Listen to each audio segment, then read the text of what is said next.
अपने व्यवस्थित मतदाता शिक्षा और चुनावी भागीदारी स्वीप पहल के हिस्से के रूप में जिला चुनाव प्राधिकरण DEA ने हाल ही में 2024 के लोकसभा चुनाव से पहले युवा मतदाताओं को जोड़ने और उन्हें सशक्त बनाने के लिए एक अनूठा कार्यक्रम आयोजित किया।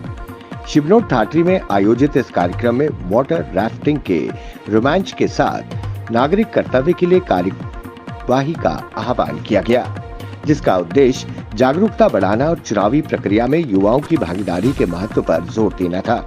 इस कार्यक्रम में डोडा के जिला चुनाव अधिकारी DEO हरविंदर सिंह की विशेष उपस्थिति रही, जिन्होंने देश के लोकतांत्रिक परिदृश्य को आकार देने में युवाओं की महत्वपूर्ण भूमिका पर प्रकाश डाला।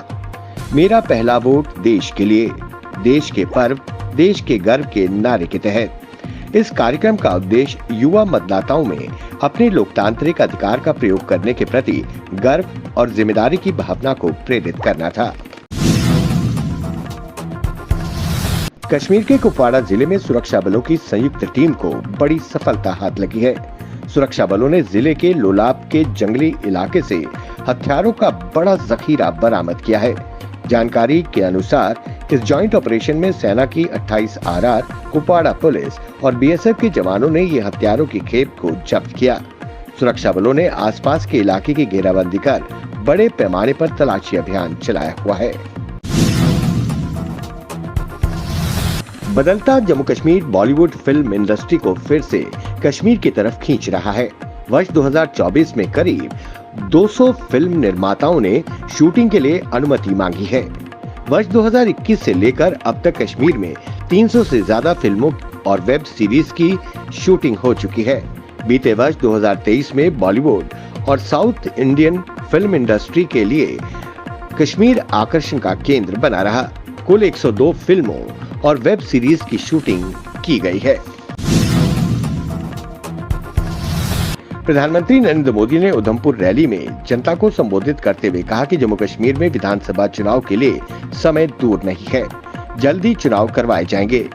इसी को लेकर नेशनल कॉन्फ्रेंस के नेता व पूर्व मुख्यमंत्री उमर अब्दुल्ला ने कहा कि सुप्रीम कोर्ट पहले ही कह चुका है कि चुनाव 30 सितंबर से पहले होने चाहिए। ऐसा करना केंद्र सरकार की मजबूरी है।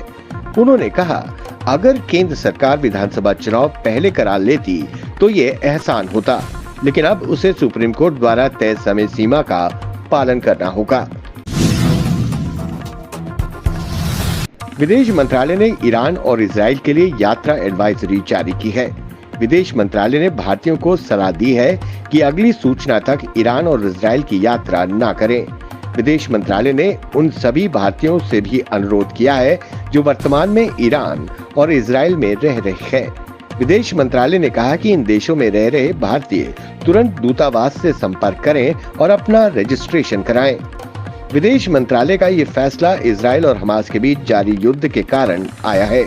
आशंका है कि इजराइल हमास के बीच जारी युद्ध में ईरान भी हस्तक्षेप कर सकता है। नेशनल कॉन्फ्रेंस ने कश्मीर घाटी की तीनों सीटों पर अपने उम्मीदवारों की घोषणा कर दी है। आज नेशनल कॉन्फ्रेंस के प्रमुख फारूक अब्दुल्ला ने ऐलान किया कि बारामूला सीट से पूर्व मुख्यमंत्री उमर अब्दुल्ला और श्रीनगर से आगा रूहुल्ला NC उम्मीदवार होंगे। इससे पहले national conference Anantnag Rajouri seat से मियां अल्ताफ को मैदान में उतारने की घोषणा कर चुकी है। वहीं पूर्व मुख्यमंत्री उमर अब्दुल्ला ने प्रेस कॉन्फ्रेंस में कहा कि उनकी लड़ाई उन ताकतों के साथ है जो उनके विरोधी उम्मीदवारों के पीछे खड़े हैं। उमर अब्दुल्ला ने आरोप लगाया कि कश्मीर में भाजपा नेता तरुण चुग का आना और सज्जाद लोन और अल्ताफ बुखारी से मुलाकात करना साफ इशारा करता है कि ये पार्टियां भाजपा के इशारे पर काम कर रही हैं। प्रधानमंत्री नरेंद्र मोदी अपने चुनावी अभियान के दौरान उधमपुर पहुंचे। एक विशाल जनसभा को संबोधित करते हुए उन्होंने कहा कि ये चुनाव सिर्फ सांसद चुनने का नहीं है, बल्कि ये चुनाव देश में एक मजबूत सरकार चुनने का चुनाव है। उन्होंने कहा कि अनुच्छेद 370 हटने के बाद जम्मू कश्मीर खुलकर सांस ले रहा है। 10 साल के अंदर अंदर जम्मू कश्मीर पूरी तरह बदल चुका है। 10 सालों में हमने आतंकियों और भ्रष्टाचारियों पर घेरा कसा है। अब आने वाले 5 सालों में इस प्रदेश को विकास की नई ऊंचाइयों पर ले जाना है। वहीं उन्होंने कहा कि आर्टिकल 370 की दीवार को उन्होंने गिरा दिया है। इतना ही नहीं, उसके मलबे को भी जमीन में गाड़ दिया है। आज जम्मू कश्मीर की बेटियों को संविधान से मिले अधिकार मिलने लगे हैं। यहाँ विश्व स्तरीय सड़कें, IIT, एम्स, IIM बन रहे हैं। वहीं उन्होंने कहा कि वो दिन दूर नहीं जब जम्मू कश्मीर में विधानसभा चुनाव होंगे। जम्मू कश्मीर को वापस राज्य का दर्जा मिलेगा। जम्मू कश्मीर में खुलकर निवेश होगा। यहाँ विकास के नए आयाम स्थापित होंगे।